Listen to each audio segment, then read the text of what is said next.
When you were saying that the uncontacted tribe were speaking in monkey calls, Yeah. what are they doing?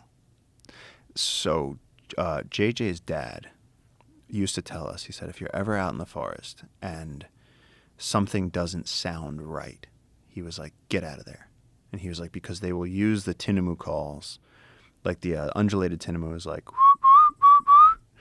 but like, we know what that sounds like, but we also know what it doesn't sound like. And so like every now and then you'll hear one that's, different. And like we all get freaked out because we're like, that's how we do it. That's how JJ taught me to do it. Like if there was a bunch of tourists right there and JJ wanted me to come over and like chill with him and we wanted to go hang, he would just do that. He'd get my attention. And like, I know that it's not a tinamou. I know it's JJ. And so it's like, they've taken that to a whole nother level where they can communicate.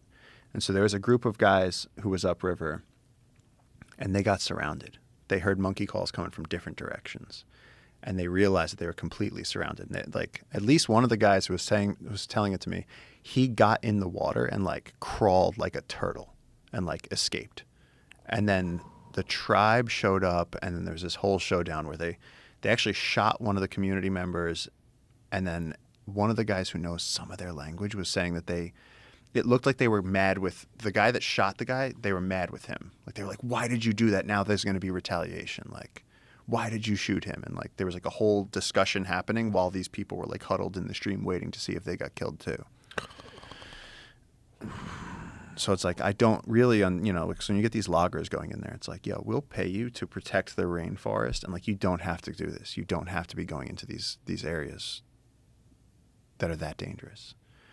So yeah. So at this point now, though, through all of this, though, we've established jungle keepers. We have 50,000 acres. We're trying to do 300,000 acres, and if we can do that, we'll basically be helping to establish one of the largest protected areas in the Amazon rainforest, which will encompass these uncontacted people, and they can stay uncontacted and they can stay safe and do whatever they want to do in the jungle, guarding the secret pyramids and the giant ground sloths or whatever the hell it is that they do. But we're close. Now, how many uncontacted tribes are they aware of?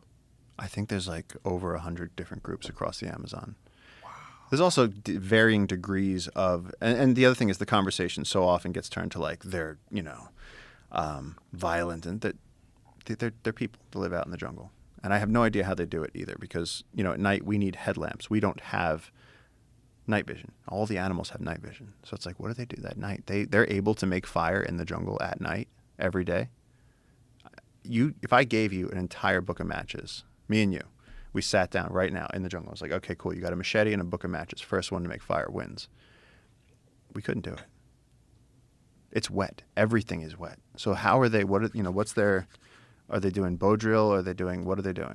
So we don't know. We don't really know. No. We don't know how they do that. We don't know how they stay infection free. We don't know what they do with their old people. We never see old people. We never really see children.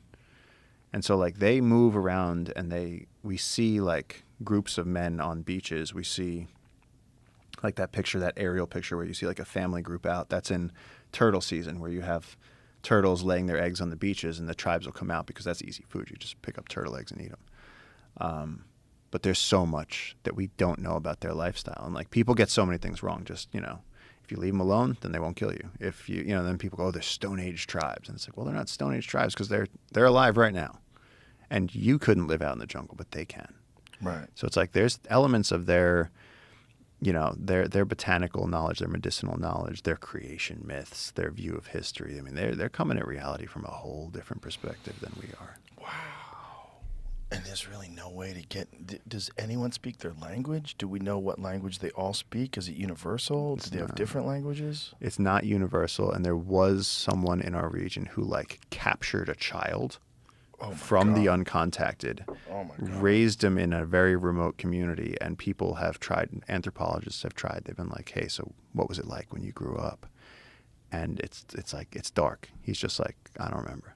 Like no one's been able to get any information out of him. How old was he when they captured him? I think like 6, like under 10 for sure. Does he not remember? Or does he just not want to talk about it? I don't know. There's all these underlying stories. Oh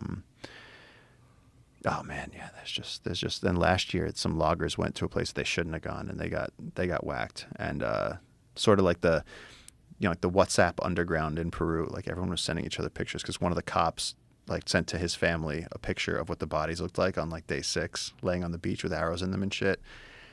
And it was like, oh my God. It was like this. It's just, it makes you stay in bed at night. You're just like, I'm not going out. Jesus. But I mean, yeah, it's a complicated topic because there's people that want to contact them. There's people that want to leave them alone. And then, of course, there's missionaries that are like, they need the Bible.